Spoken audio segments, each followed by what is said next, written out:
ويترك الكليات، وينظر إلى الشكليات ويترك الجوهر. ولما قالت بنتنا هون إنه نعيد حساباتنا بقضية النوايا، أنا أعتقد أن هذه مسألة مهمة جدا في بداية رمضان. عشان هيك حبيبنا النبي صلى الله عليه وسلم صلوا عليه قال بالحديث: من صام رمضان غفر له ما تقدم من ذنبه. صح؟ إذا أنتم عم تصححوني كويس. أنا صاير أغلط كثير، يبدو عجزت مع التدريس في الشريعة، وعندنا رئيس قسم وسكرتيرة رئيس القسم. هذه موجودة هي صح. يبدو إنه إحنا فهمنا رمضان، صيام رمضان نغفل أحيانا عن قول النبي صلى الله عليه وسلم: إيمانا واحتسابا، لأن النية شرط أساس للقبول وشرط أساس للمغفرة. وهذا الذي أراده النبي صلى الله عليه وسلم عندما قال: من صام رمضان إيمانا واحتسابا، اشتراط الإيمان والاحتساب.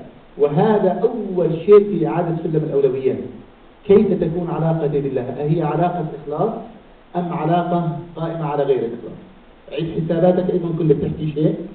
كنت بتحكي إنه نعيد حساباتنا في الهدف في الحياة، الرسالة. جميل. نحن لوين متوجهين يعني؟ الله يفتح عليك، كلام جميل جدا. المسلم دائما عنده هدف، والهدف دائما أمام ناظريه. أنا هذا الهدف يشكل لي مثل بوصلة يريني الاتجاه الذي أمشي فيه. إذا لم يكن للمسلم هدف في حياته فضعوا على كلمة مسلم علامة استفهام، لأن المسلم زي ما بيقولوا باي ديفولت فيه هدف. المسلم في تركيبته له هدف، هدف طبعا مرحلي وهدف استراتيجي. الهدف الاستراتيجي البعيد عند المسلم أن يرضي الله عز وجل. إذا سألتم الله فاسألوه الفردوس الأعلى، هدفنا الفردوس الأعلى. عشان هيك إحنا في عندنا برنامج، كان في هيك تسمية برنامج لرمضان مجموعة من الأفكار كيف أن رمضان يصنعنا. واليوم أنا داخل الجامعة لقيت في محاضرة رمضان يصنعك، كأنه جاي بعد أيام عن المصفح الأخضر لأستاذنا الدكتور أحمد نوفل. فأنا لما قلت رمضان يصنعك، لما شفت المحاضرة سر قلبي، لأن بنصير ننظر لرمضان نظرة أخرى مختلفة. إخواننا أخواتنا كثير إحنا ننظر لرمضان بنظرة روحانية محضة، وهذا جميل. رمضان فيه روحانيات عالية جدا، لأنه رمضان عبارة عن عملية شحن بالطاقة الروحية للمسلم. وبعد رمضان تطلع على نفسك تلاقي نفسك أنت وين في رمضان وين أنت بعد رمضان. تشعر الفرق. إحنا قاعدين نشعر الفرق، لأن الله عز وجل عندما خلق الخلق، خلق الزمان وخلق المكان وخلق الإنسان، اختار من الزمان زمانا، واختار من المكان مكانا، واختار من الإنسان إنسانا. فاختار من الإنسان الرسل والأنبياء عليهم الصلاة والسلام جميعا. سيدنا محمد، سيدنا موسى، سيدنا عيسى، اختيروا من الله عز وجل. واختار من المكان مكة والمدينة. لما تدخلوا مكة والمدينة، حد منكم راح عمره؟ تدخلوا تشعروا شعور مش طبيعي. انت كنت في مكة تشعر انه في هون شعور في نفسك في داخلك، حتى وانت مقصر في العبادات، بس مجرد ما دخلت مكة قبل ما تعبد الله لسه، مجرد ما رأيت مكة.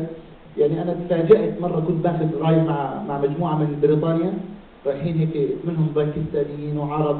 مجرد ما دخلنا مكة انا قاعد اطلع عليهم اقول لهم هي مكة، ويا جماعة هي الكعبة الشريفة، وهسه لما تدخلوا الكعبة الشريفة تدعوا بدعاء كذا وكذا. طلعت عليهم وإذا بهم دموعهم منهمرة ويبكوا بكاء شديد. عجيب سبحان الله. هذا الشعور لا يراودني إلا في مكة وفي المدينة. لما تدخلوا مدينة رسول الله صلى الله عليه وسلم إلها نكهة خاصة.